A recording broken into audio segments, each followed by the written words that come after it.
నమస్తే, welcome to our channel. ప్రముఖ ఆధ్యాత్మికవేత్త, ఆస్ట్రాలజర్ అనంత్ కుమార్ శర్మ గారు ఉన్నారు. వారితో మాట్లాడదాం. నమస్తే అండి. ఓం గం గణపతే నమః. చదివే వరకు ఒక వంతు, ఇప్పుడు చదువులో జ్ఞాపక శక్తి లేకపోతే ఏంటి అనేది ముందు వీడియోలో మీరు చెప్పారు. చదివిన తర్వాత నిరుద్యోగ సమస్య ఇప్పుడు చాలా తీవ్రంగా ఉందండి. ఎందుకంటే చాలామంది బీటెక్లు చదివేస్తున్నారు, చాలామంది బయటకు వస్తున్నారు. ప్రతి సంవత్సరం కొన్ని లక్షల్లో వస్తుంటే వేలల్లో మాత్రమే ఉద్యోగాలు ఉంటున్నాయి. సో కొంతమంది టాలెంట్ ఉంటుంది, చక్కగా మార్క్స్ ఉంటాయి, కానీ వాళ్ళకు ఉద్యోగం రాదు. ఎటువంటి ప్రయత్నం అంటే వాళ్ళ ప్రయత్న లోపం ఏమీ ఉండదు, కానీ అయినా పాపం ఉద్యోగం రాదు. అటువంటి వాళ్ళు నిరుద్యోగంతో బాధపడేవాళ్ళు, ముఖ్యంగా తల్లిదండ్రులు మానసిక వేదన, ప్లస్ ఇంకొకటి చుట్టూ ఉన్న వాళ్ళు ఏం చేస్తున్నావు అని అడుగుతుంటే ఈ పిల్లలు చెప్పలేక ఏం చెప్పగలరు. అలాని వాళ్ళ ప్రయత్న లోపం లేదుగా, వాళ్ళు వాళ్ళు చేస్తూ ఉన్నారు. కానీ భగవద్ అనుగ్రహం కూడా ఉండాలి.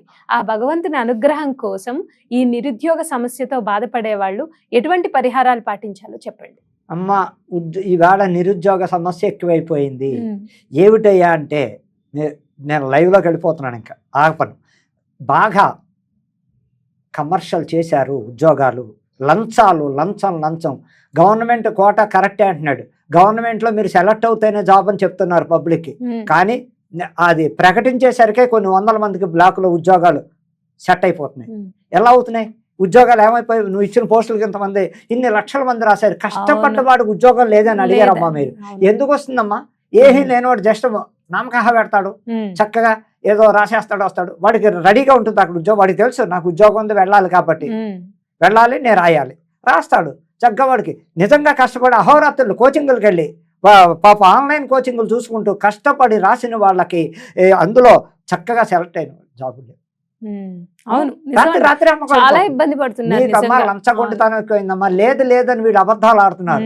ఏమి చదవని వాడికి అంత పవర్ఫుల్ ఉద్యోగం ఎక్కడి నుంచి వచ్చిందమ్మా? కలెక్టర్లు అవ్వచ్చు, ఎవరైనా అవ్వచ్చు, ఎక్కడి నుంచి వచ్చేస్తున్నాయి? ఏమీ లేను అంత అహోరాత్రులు కష్టపడి కోచింగులకు వెళ్ళి ఇంత కష్టపడ్డ వాళ్ళకి ఉద్యోగం లేదంటే అర్థం చేసుకోమన్నా. బాగా లంచగొండితనం ఎక్కువైపోయింది. జాబులు, గవర్నమెంట్ జాబులు, ప్రైవేట్ జాబులకే లంచాలు అడుగుతున్నారు. ఆఫ్టర్ సాఫ్ట్వేర్ ఉద్యోగాలు కూడా లంచం అడిగి తీసుకున్నారు. ఇన్ని లక్షలు మీరు డిపాజిట్ పెట్టాలి, తర్వాత మీకు అందులో కట్ చేసేస్తాం, ఇలా చెప్పి మాయ కబుర్లు చెప్పి మోసాలు చేస్తుంటే నిజంగా నిరుద్యోగ సమస్య ఎక్కువ అవుదామా? అందరూ డబ్బులు పెట్టలేరు, స్తోమత లేదు. ఇప్పుడు మిడిల్ క్లాస్ ఫ్యామిలీలో ఉన్నాయి. ఒక్కడ సంపాదన మీ నలుగురు తినాలంటే అప్పటికే చదువుకి చాలా లక్షలు అవుతున్నాయి కదా అండి. అప్పులు చేసి పొలాలు తాకట్టేట్టు, బంగారాలు తాకట్టు పెట్టి లోన్లు తీసుకుని ఎడ్యుకేషన్ లోన్ తీసుకుని చదివించుకుని లాస్ట్ కి అప్పులు మిగులుతున్నాయి. అప్పులు వాళ్ళు ఒత్తిళ్ళు ఎక్కువైపోతున్నాయి. లోన్లు ఇచ్చిన వాళ్ళంతా ఒత్తిళ్ళు చేయడం, వీళ్ళకి జాబులు లేకపోవడం, ఎంత అప్పు చేసి కూడా లంచాలు తీసుకుని వాళ్ళు తిరిగి పోవడం, రేపు మాపడడం, ఏదైనా అంటే బెదిరించడం, ఏం చేసుకుంటావు చేసుకో, ఇంకా లేదు అని కూడా బెదిరింపులు చేయడం ఇష్టారాజ్యం కింద తయారవుతోంది. కాబట్టి చక్కగా ఉన్నవాడికి, కష్టపడ్డవాడికి, ఏ వృత్తులైనా సరే కష్టపడ్డవాడికి దారి లేదు, అన్యాయానికే దారుంది. అది ప్రజలు కూడా అర్థం చేసుకుని తొందరపడి లంచం ఇచ్చేటప్పుడు ఆలోచించండి, అప్పులు చేసి ఇవ్వకండి, ఆలోచించండి. మనిషికి ఇవ్వచ్చా? నాకు ఆ మినిస్టర్ తెలుసు, నాకు ప్రధానమంత్రి తెలుసు, సీఎం పక్కనే ఉంటాను నేను, ఇన్ని రకాల అబద్ధాలు ఆడి ప్రజలు ఇంకా నమ్మి మోసపోయి లక్షలు తెచ్చిస్తున్నారు. అదే నిజం చెప్పి, ఇదమ్మా ఈ పరిష్కారం, ఇలా చెయ్యండి, ఇంత మీరు ఉద్యోగం వచ్చాక మాకు ఎంతో కొంత ఇవ్వండి అన్న వాళ్ళని నమ్మట్లే.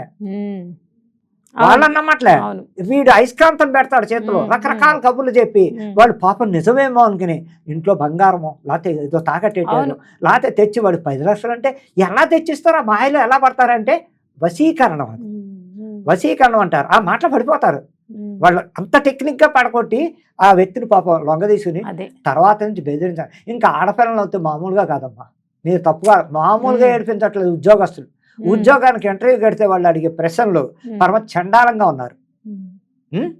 నేను ఓపెన్ గా మాట్లాడతాను, ఎవరు ఫోన్ చేసి అడుగుతాడో నేను చూస్తా. ఎలా ప్రవర్తిస్తున్నారు ఆడపిల్లలు ఇంటర్వ్యూ కడితే, అడ్డమైన వ్యధవ ప్రశ్నలు. సరే నీకు ఉద్యోగం ఇప్పిస్తా, మా గెస్ట్ హౌస్కి వస్తావా? మా గెస్ట్ హౌస్కి వస్తావా నువ్వు? నీకు తప్పకుండా జాబ్ ఉంది. ఇవి వీడు చేసే పనులమ్మ.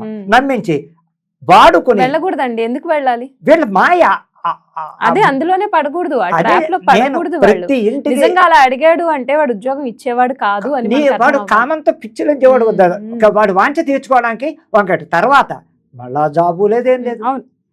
నీకు ఉద్యోగం కావాలా? ఆడపిల్లని వేసే ప్రశ్న. మగాడు వెళ్ళాడు అనుకో, సైడ్గా ఎలా చెప్తాడు, ఇలా అంటారు, ఓ 10 లక్షలు పెట్టు, నీకు తప్పు పాపం ఆశపడ్డవాడు నమ్మి మోసపోయి. అలా చేసుకోకండి. ఇంటర్వ్యూల్లో చాలా అన్యాయాలు జరుగుతున్నాయి, అక్రమాలు జరుగుతున్నాయి.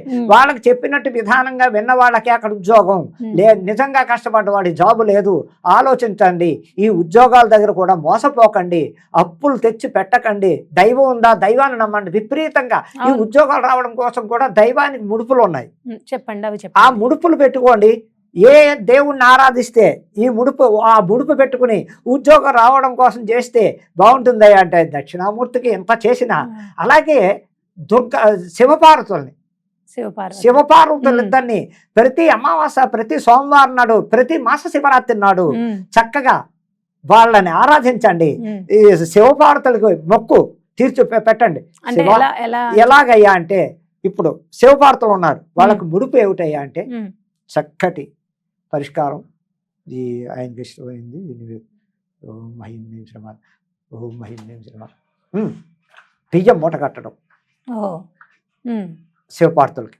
చక్కటి బియ్యం, ఒక తెల్ల పంచిలో బియ్యం మూట, తెల్ల బట్టలు, తెల్ల బ్లౌజ్ అని తెల్ల మూట కట్టడం, చక్కగా చిటికెడు పసుపు వేయడం, అందులో రూపాయికి ఆయన వేసి శివపార్వతుల ఫోటో దగ్గర లేకపోతే శివాలయానికి వెళ్ళి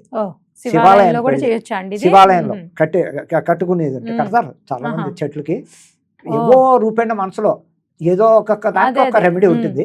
ఇది ఏమిటయ్యా అంటే శివపార్వతులు నమ్ముకుని ఆ ముడుపు పెట్టుకుని మళ్ళా సోమవారం నాడు నేను ఈ వండుకు తింటా స్వామి, నేను వండుకు తింటా, నాకు ఇలా కొన్ని రోజులు చేసుకుంటా, కొన్ని వారాలు అనుకోవాలండి, కొన్ని వారాలు నీ కోసం, ఓ 10 వారాలు 12 వారాలు నీ కోసం మొక్కు. చక్కగా ప్రతి సోమవారం వచ్చి నీకు అభిషేకం చేయించుకున్నాం, లేకపోతే దర్శనమే చేసుకుంటా. ఇలా బియ్యం కట్టుకుని మీ పార్వతి శివపార్వతుల్ని తలుచుకుని నేను ఆ బియ్యం ఇంటిలో పాదు వండుకు తిని చక్కగా చేసుకున్నాను. అయ్యో లక్షణం పులిహార చేసి అదే గుళ్ళో చక్కగా పట్టుకెళ్ళి అందరికీ మన చేతితోటి ఒక గిన్నెలో పెట్టుకుని గరిటె ప్రసాదాలు ఒక కప్పులో వేసి చక్కగా డొప్పల్లో పెట్టి అలా ఇప్పటి వల్ల కూడా ఆ మొక్కులు తీర్చుకోవడం వల్ల కూడా ఎంతో ప్రసిద్ధి ఉంది, ఎంతో పవర్ ఉందమ్మా. అలా అదొకటి. ఇంకాకపోతే గణపతికి కూడా ముడుపుంది.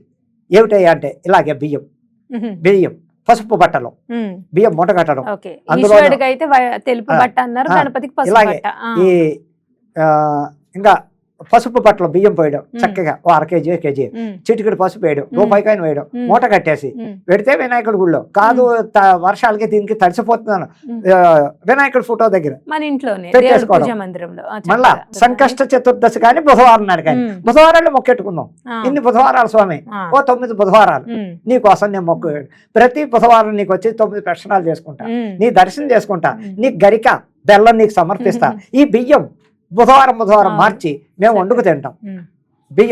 ఉండ్రాళ్ళు చేసి ఆ బియ్యాన్ని మరపట్టించుకుని చక్కగా నూక చేసుకుని ఉండ్రాళ్ళు చేసి నీకు నివేదనగా ఇచ్చి ముందో 2 పేరెంటాళ్ళకో 2 భక్తులకో నీకు నివేదన తాంబూలంలో పెట్టి అప్పుడు మేము స్వీకరిస్తాం.